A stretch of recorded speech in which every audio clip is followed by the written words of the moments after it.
ಆಕಾಶವಾಣಿ ಕರುನಾಡು ಬಾಬೆಳಕೆ ಸರಣಿಯಲ್ಲಿ ಡಾಕ್ಟರ್ ಗುರುರಾಜ ಕರ್ಜಗಿ. ಇದು ಮಾಸ್ತಿಯವರ ನವರಾತ್ರಿ ಕಥೆಗಳು ಪುಸ್ತಕದಲ್ಲಿ ಬರುವಂಥ ಕತೆ. ಎಲ್ಲರೂ ಓದ್ಬೇಕ್ರಿ ಪುಸ್ತಕ. ಅದನ್ನು ಅದ್ಭುತವಾದ ಪುಸ್ತಕ ಅದು. ನವರಾತ್ರಿ ಕಥೆಗಳು ಎಷ್ಟು ಚಂದದ ಕಥೆಗಳು. ಅಲ್ಲೊಂದು ಊರಲ್ಲಿ ಒಂದು ಗುರುಕುಲ. ಗುರುಗಳ ಪ್ರೀತಿಯಿಂದ ಶಿಷ್ಯರು ನೋಡ್ಕೊಂಡು ಜ್ಞಾನ ಕೊಡ್ತಾ ಇದ್ರು. ಶಿಷ್ಯರಲ್ಲೆಲ್ಲ ಒಂದೇ ಮಟ್ಟದವ್ರು ಇರಲ್ಲ. ಕೆಲವು ಬುದ್ಧಿವಂತರಿದ್ದರು, ಕೆಲವು ಸಾಧಾರಣರಿದ್ದರು, ಕೆಲವು ಅಷ್ಟು ಬುದ್ಧಿವಂತರಿದ್ದರು, ವ್ಯವಹಾರದಲ್ಲಿ ಛತ್ರರಾಗಿದ್ದರು. ಒಬ್ಬ ಮಾತ್ರ ಶುದ್ಧ ಬೆಪ್ಪ, ಏನೇನು ವ್ಯವಹಾರ ಇಲ್ಲ, ಜ್ಞಾನ ಇಲ್ಲ. ಅವನ ಬಗ್ಗೆ ಗುರುಗಳಿಗೆ ಭಾಳ ಚಿಂತೆ. ಭಾರಿ ಬರಗಾಲ ಬಂತು, ಜನಕ್ಕೆ ಊಟಕ್ಕೆ ಗತಿ ಇಲ್ದಂಗೆ ಆಯಿತು. ಆಶ್ರಮಕ್ಕೆ ಯಾರು ದಾನ ಕೊಡ್ತಾರ್ರಿ? ಆಶ್ರಮ ಮುಚ್ಚೋ ಸ್ಥಿತಿಗೆ ಬಂತು. ಗುರುಗಳು ಎಲ್ಲರನ್ನೂ ಕರೆದ್ರು, ಕಣ್ಣೀರಿಟ್ಟರು. ಶಿಷ್ಯರೇ, ಆಶ್ರಮ ನಡೆಸೋಕೆ ಆಗ್ತಾ ಇಲ್ಲಪ್ಪ, ನನಗೆ ಮುಚ್ಚಿಬಿಡೋಣ. ನೀವು ಏನೇನು ಬೇಕು ಸಾಮಾನು ತೊಗೊಂಡು ಹೋಗ್ಬಿಡಿ ಇಲ್ಲಿಂದ, ನಾನು ಎಲ್ಲೋ ಹೋಗ್ಬಿಡ್ತೇನೆ ಅಂದರು. ಭಾಳ ದುಃಖ ಆಯ್ತು ಎಲ್ಲರಿಗೂ. ಪಾಪ ಏನು ಮಾಡೋದು ಇನ್ನು? ಗುರುಗಳಿಗೆ ನಮಸ್ಕಾರ ಮಾಡಿದರು. ಏನೇನೋ ಕೊಟ್ಟರು ಸಾಮಾನು, ಏನು ತೊಗೊಂಡು ಹೋಗಿ, ನಿನಗೇನು ಬೇಕಂತ ತೊಗೊಂಡು ಹೋಗ್ರಪ್ಪ ಅಂತ. ಬುದ್ಧಿವಂತರೆಲ್ಲ ತೊಗೊಂಡು ಹೋಗ್ಬಿಟ್ರು. ಈ ಪೆದ್ದ ಶಿಷ್ಯ ಇದ್ನಲ್ಲ, ಅವನಿಗೇನು ಉಳಿಲಿಲ್ಲ. ಅವ್ನು ಬೇಕು ಅಂತೂ ಗೊತ್ತಿಲ್ಲ, ಸುಮ್ಮನೆ ಗುರುಗಳ ಹತ್ರ ಕೂತ್ಕೊಂಬಿಟ್ಟ. ಗುರುಗಳೇ ಅವ್ನು ಕರೆದ್ರು, ಅಯ್ಯೋ ನಿನ್ನ ಕಡೆ ಕೊಡೋಕೆ ಏನೂ ಇಲ್ಲಲ್ಲ ಹುಡುಗ, ಎಲ್ಲ ತೊಗೊಂಡು ಹೋಗ್ಬಿಟ್ರಲ್ಲೋ, ಸುಮ್ಮನೆ ಕೂತಿದ್ಯಲ್ಲೋ ನೀನು. ಆಯ್ತು ಬಿಡು, ಇನ್ನೇನು ಮಾಡೋದು, ಇದೊಂದು ಕತ್ತೆ ಇದೆ, ಅದ್ರ ಮೇಲೆ ನಾವೆಲ್ಲ ಬಟ್ಟೆ ಹಾಕ್ಕೊಂಡು ಸಾಮಾನು ಹಾಕ್ಕೊಂಡು ಹೋಗ್ತಿದ್ವಿ, ತೊಗೊಂಡು ಹೋಗು, ಅದೇ ನನ್ನ ಆಶೀರ್ವಾದ ಅಂತ ತಿಳ್ಕೊಂಡು ಏನಾದರೂ ಮಾಡಿ ಜೀವನ ಮಾಡ್ಕೊ ಅಂತ ಕಳಿಸ್ಬಿಟ್ರು. ಅವರು ಹೋಗ್ಬಿಟ್ರು ಗುರುಗಳು. ಶಿಷ್ಯ ಕತ್ತೆ ಹೊಡ್ಕೊಂಡು ಹೊರಟ. ಅವನಿಗೆ ಊಟಕ್ಕಿಲ್ಲ, ಕತ್ತೆಗೆ ಏನು ಹಾಕ್ತಾನೆ ಪಾಪ. ನಡ್ಕೊಂಡು ಹೋಗ್ತಿದ್ದ. ಒಂದು ಊರಿನ ಹೊರಭಾಗ ಬಂದಾಗ ಕತ್ತೆ ಏನಾಯಿತೋ ಪಾಪ ಸತ್ತೋಯ್ತು. ಭಾಳ ದುಃಖ ಆಯಿತು.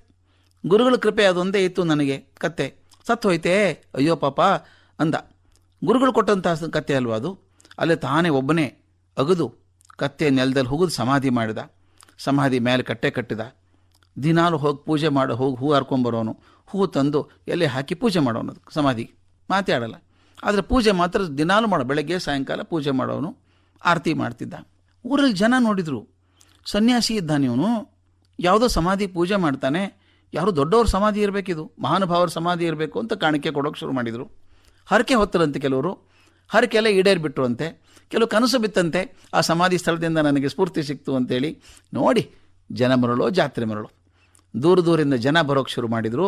ಓ, ಭಾಳ ಜಾಗೃತ ಸ್ಥಾನ, ಬೇಡ್ಕೊಂಡದ್ದೆಲ್ಲ ಆಗಿಬಿಡುತ್ತೆ ಅಂದರು. ಭಕ್ತರ ಸಂಖ್ಯೆ ಆಯಿತು. ಸಮಾಧಿಗೊಂದು ಸುಂದರವಾದಂಥ ಕಟ್ಟೆ ಕಟ್ಟಿದ್ರು. ಬೃಹತ್ ಮಂದಿರ ತರಿ ಆಯಿತು. ಭಕ್ತರು ಕೊಡೋಕೆ ನಿಂತ್ಕೊಂಡ್ರೆ ದೇವರಿಗೆ ತಡ್ಕೊಳಕ್ಕಾಗಲ್ಲ, ಅಷ್ಟಿರುತ್ತೆ. ಏನು ಭರ್ಜರಿ ಮಠ ಬಂದುಬಿಡ್ತು. ಸಮಾಧಿ ನೋಡ್ಕೊಳ್ತಿದ್ದಂಥ ಗುರುಗಳಿದ್ದಾರಲ್ಲ, ಸಮೃದ್ಧ ಆಶ್ರಮ ಕಟ್ಟಿದ್ರು. ದೊಡ್ಡ ಶ್ರದ್ಧಾ ಕೇಂದ್ರ ಆಗ್ಬಿಡ್ತು. ಪ್ರಚಾರ ಎಲ್ಲ ಕಡೆಗೂ, ಅಯ್ಯೋ ಜಾಗೃತ ಸ್ಥಳ, ಜಾಗೃತ ಸ್ಥಳ ಅಂತ ಆಗ್ಬಿಡ್ತು. ಈ ಪೆದ್ದ ಶಿಷ್ಯನ ಗುರುಗಳಿದ್ದರಲ್ಲ, ಊರೂರು ಅಡ್ಡಾಡ್ತಾಯಿದ್ರು ಪಾಪ ತಮ್ಮ ಹೊಟ್ಟೆ ಹೊರ್ಕೊಳ್ಳೋಕೆ. ಅವ್ರು ಯಾರೋ ಹೇಳಿದ್ರಂತೆ, ದೊಡ್ಡ ಜಾಗೃತ ಸ್ಥಳ ಬಂದಿದೆ ಸ್ವಾಮಿ, ಅಲ್ಲಿ ಹೋಗಿ ನಿಮಗೂ ನೆಲೆ ಆಗಬಹುದು ಅಂತ. ನೆಲೆ ಕಂಡುಕೊಳ್ಳೋಕೆ ಗುರುಗಳು ಇಲ್ಲಿ ಬಂದರು. ವೈಭವ ಕಂಡು ಬೆರಗಾದರು. ಎಷ್ಟು ಶಿಷ್ಯ ಕೋಟಿ ಆ ಶ್ರದ್ಧೆ ಏನು, ಭಕ್ತಿ ಏನು, ಸಂಭ್ರಮ ಪಟ್ಟರು. ಅದು ಯಾವ ಮಹಾತ್ಮನ ಸಮಾಧಿನೋ ತಾವು 3 ಸುತ್ತ ಹಾಕಿ ನಮಸ್ಕಾರ ಮಾಡಿದರು. ಸಾಯಂಕಾಲ ಸ್ವಾಮಿಗಳು, ಮಠದ ಸ್ವಾಮಿಗಳು ಮಂಗಳಾರತಿ ಮಾಡಬೇಕಲ್ವ ಸಮಾಧಿಗೆ. ಏನು ಸಾವಿರಾರು ಜನ ಸೇರಿಬಿಟ್ಟಿದ್ದಾರೆ. ಗುರುಗಳು ಮಂಗಳಾರತಿ ಮಾಡೋ ದೃಶ್ಯ ನೋಡಬೇಕಲ್ಲ. ಇವರು ಗುರುಗಳು ಬಂದು ನಿಂತ್ಕೊಂಡ್ರು. ಯಾರು ಸ್ವಾಮಿಗಳವರು, ಯಾರು ಸಮಾಧಿ ಆರತಿ ಮಾಡ್ತಾರೆ ಅಂತ ಸಮಾಧಿಗೆ ಗುರುಗಳು ಒಂದು ಆರತಿ ಮಾಡಿದರು. ಇವ್ರು ನೋಡಿದ್ರು, ಎಲ್ಲ ಇವನ ನನ್ನ ಶಿಷ್ಯ, ಇವನು ಪೆದ್ದ ಶಿಷ್ಯ, ಇವನೇ ಗುರುನ ಇಲ್ಲಿ ಅಂದ್ಕೊಂಡ್ರು. ಗುರುಗಳ ಶಿಷ್ಯನ ಗುರುತತ್ತು. ಆ ಶಿಷ್ಯ ಮಂಗಳಾರತಿ ಮಾಡಿ ತೆಳಗಿಟ್ಟು ನೋಡ್ತಾನೆ, ಗುರುಗಳಿದ್ದಾರೆ. ಅಯ್ಯೋ ಅಯ್ಯೋ ಗುರುಗಳು ಬಂದಿದ್ದಾರೆ ಅಂತ ಓಡಿ ಬಂದ.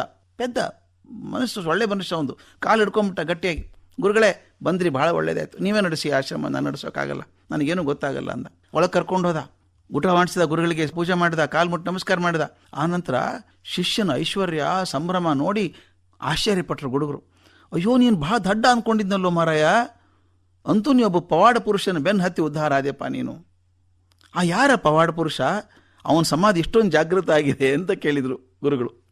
ಶಿಷ್ಯ ಹೇಳಿದೆ, ಗುರುಗಳೇ ನನಗೆ ಯಾವ ಪವಾಡ ಪುರುಷನೂ ಸಿಗಲಿಲ್ಲ. ಆಶ್ರಮದಿಂದ ಹೊರಡುವಾಗ ನೀವು ನನಗೊಂದು ಕತ್ತೆ ಕೊಟ್ಟಿದ್ರು, ನೆನಪಿದೆಯಾ? ಅದು ಸತ್ತೋಯ್ತು. ಆ ಸಮಾಧಿ ಕತ್ತೆದೆ, ಮತ್ಯಾವ ಗುರುಗಳಿಲ್ಲ, ಪವಾಡ ಪುರುಷರಿಲ್ಲ ಅಂದರು. ಗುರುಗಳು ಬಾಯಿನೇ ಮುಚ್ಚಲಿಲ್ಲಂತ. ಸ್ನೇಹಿತರೆ, ಸಮಾಧಿ ಒಳಗೆ ಏನಿದೆ ಅನ್ನೋದು ಮುಖ್ಯ ಅಲ್ಲ, ಅದರಲ್ಲಿ ನಿಮಗೆ ನಂಬಿಕೆ ಇದೆ ಅನ್ನೋದು ಮುಖ್ಯ. ಪವಾಡಗಳಾಗೋದು ಸಮಾಧಿ ಶಕ್ತಿಯಿಂದ ಬಹಳ ಅಲ್ಲ, ನಿಮ್ಮ ನಂಬಿಕೆಯಿಂದ, ಆ ನಂಬಿಕೆಯಿಂದ ಬರುವಂಥ ಶಕ್ತಿಯಿಂದ, ಆ ಶ್ರದ್ಧೆಯಿಂದ ಪವಾಡಗಳಾಗ್ತವೆ ನಮ್ಮ ಜೀವನದಲ್ಲಿ. ಮಾಸ್ತಿಯವರು ಹೇಳಿದಂಥ ಅದ್ಭುತ ಕಥೆ ಇದು, ಕತ್ತೆ ಸಮಾಧಿ ಅಂತ. ಸಮಾಧಿ ಯಾರ್ದೋ ಇರಲಿ, ಸಮಾಧಿ ಶ್ರದ್ಧೆ ಇದೆಯಾ? ಶ್ರದ್ಧೆ ಇದ್ದರೆ ಕಲ್ಲು ಭಗವಂತ ಆಗ್ತಾನೆ. ಶ್ರದ್ಧೆ ಇಲ್ಲದೆ ಹೋದರೆ ಭಗವಂತ ಕೂಡ ಕಲ್ಲಾಗ್ತಾನೆ ಅನ್ನೋದು ಕಥೆಯ ಸಂದೇಶ ಮಾಸ್ತಿಯವರು ಅದ್ಭುತ ಕಥೆಗಾರರು.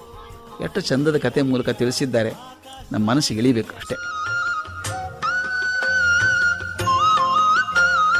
ಕರುನಾಡು ಬಾಬೆಳಕೆ ಸರಣಿ ಕಾರ್ಯಕ್ರಮ ಪ್ರಸಾರವಾಯಿತು. ಪ್ರಸ್ತುತಿ ಡಾಕ್ಟರ್ ಗುರುರಾಜ ಕರ್ಜಗಿ. ಇದು ಆಕಾಶವಾಣಿ FM ರೈನ್ಬೋ ಪ್ರಸ್ತುತಿ. ಈ ಕಾರ್ಯಕ್ರಮದ ಎಲ್ಲ ಸಂಚಿಕೆಗಳನ್ನು ಮತ್ತೊಮ್ಮೆ ಕೇಳಲು ಯೂಟ್ಯೂಬ್ ಚಾನೆಲ್ ಸಬ್ಸ್ಕ್ರೈಬ್ ಮಾಡಿ. ಯೂಟ್ಯೂಬ್ ಚಾನೆಲ್ ವಿಳಾಸ FM ರೈನ್ಬೋ 101.3 ಕನ್ನಡ ಕಾಮನಬಿಲ್ಲು. Akashvani FM rainbow 101.3 Akashvani FM rainbow 101.3 MHz. Musically yours.